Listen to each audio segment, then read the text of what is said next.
নমস্কাৰ বন্ধু বান্ধৱীসকল, কি খবৰ? আশা কৰোঁ সকলোৰে ভাল। বন্ধু বান্ধৱীসকল, মই আজি আপোনালোকক আমাৰ ঘৰৰ পুখুৰীটো আৰু মীন পালনৰ বিষয়ে কিছু কথা ক'বলৈ আগবাঢ়িছোঁ। বন্ধু বান্ধৱীসকল, মই এতিয়া বৰ্তমান উপস্থিত আছোঁ আমাৰ ঘৰত। আমাৰ ঘৰৰ পৰা প্ৰায় 30 মিটাৰ দূৰতে আমাৰ ঘৰৰ পুখুৰীটো। তেন্তে বলক ভিডিঅ'টো আৰম্ভ কৰোঁ। মই বৰ্তমান আমাৰ পুখুৰীটোত উপস্থিত আছোঁ। এই পুখুৰীটোত প্ৰায় এবিঘামান মাটি দৰকাৰ হৈছে। আপোনালোকে যদি ভাবে প্ৰায় 1 কঠামান জকা এটা পুখুৰী খান্দিলেও নিজৰ উৎপাদন কৰিব মানে নিজে খাবলগীয়া মাছখিনি পুহিব পাৰে। মই আৰু মোৰ দেউতাই মিলি এই পুখুৰীটো JCB আৰু ট্ৰেক্টৰ লগাই খান্দিছিলোঁ।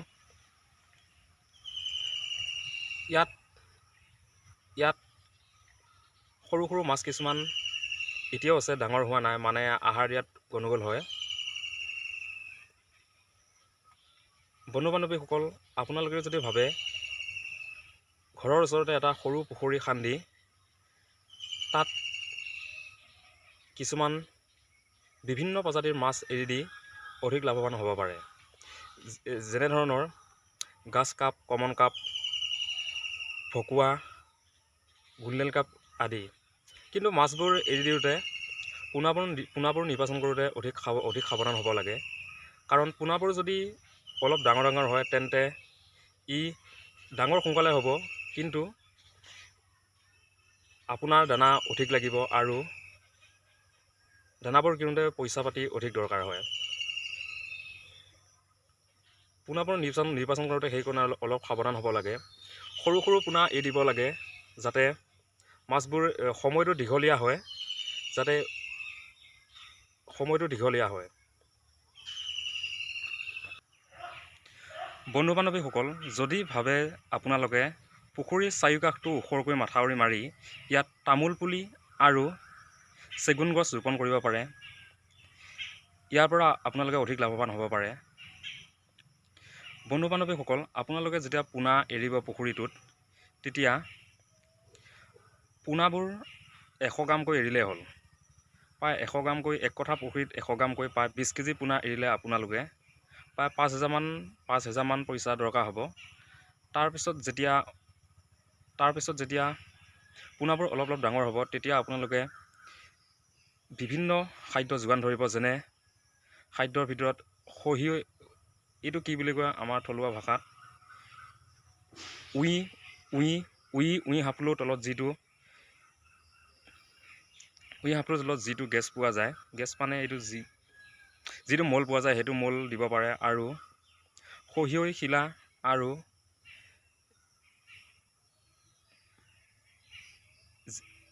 এনেকুৱাই যিকোনো বিভিন্ন বস্তু খাদ্য আছে দিব পাৰে। আৰু ইচ্ছা কৰিলে কিনি আনিবও পাৰে, দোকানত বিভিন্ন মাছৰ খাদ্য পোৱা যায়। আমাৰ পুখুৰীটোত ফাৰ্ষ্ট আমি মাছ এৰিছিলোঁ। আমাৰ পুখুৰীটো প্ৰথম সৰু আছিলে। তাৰপিছত আমি মাছ এৰি দিছিলোঁ। গাছ কাপ, কমন কাপ, ৰৌ, মিৰিকা। 1 কেজিত প্ৰায় 4-5টামান উঠে। তেনেকৈ মাছ এৰি দিছিলোঁ এই কাৰণে যাতে মাছবোৰ 3 মাহত বা 4 মাহতে অধিক ডাঙৰ হয়। সেইমতে আমি আহাৰো দিছিলোঁ। সেইমতে ওজনো হৈছিল। প্ৰায় 3-4 মাহত 1 কেজি থাকোঁতে আছিল প্ৰায় 4-5টা উঠে। যেতিয়া আমি 3-4 মাহৰ পিছত ওজন কৰিছিলোঁ, তেতিয়া প্ৰায় এটাই 2 কেজি, 3 কেজি এনেকুৱা হৈছিল। বন্ধু বান্ধৱীসকল, মই ভাবোঁ বেলেগ ব্যৱসায় কৰাতকৈ ঘৰতে এটা সৰু পুখুৰী খান্দি মাছ ব্যৱসায় কৰা অধিক লাভৱান। বন্ধু বান্ধৱীসকল, আপোনালোকে যদি ভাবে তেন্তে পুখুৰীৰ ওপৰতে সৰুকৈ এটা ঘৰ বনাই ইয়াত হাঁহ আৰু কুকুৰা পালন কৰিব পাৰে। হাঁহবোৰে ইয়াৰ পানীত চৰিব আৰু হাঁহে যিবোৰ মল ত্যাগ কৰিব, এই মলবোৰ যাতে এনেকুৱাকৈ বনাব ঘৰটো যাতে চিধা ডাইৰেক্ট পানীত পৰে। বন্ধু বান্ধৱীসকল, ইয়াত আমি পোনা উৎপাদন কৰিবৰ কাৰণে প্ৰায় 20-25টামান কমন কাপ আৰু গাছ কাপ ৰাখিছোঁ। কিন্তু এতিয়া কেতিয়ালৈ পোনা উৎপাদন হয় ক'ব পৰা নাই। যেতিয়া মাছকেইটাই কণী পাৰিব বা পোৱালি হ'ব, নিশ্চয় তেতিয়াহ'লে আপোনালোকক ভিডিঅ' এটা বনাই নিশ্চয় দেখুৱাম।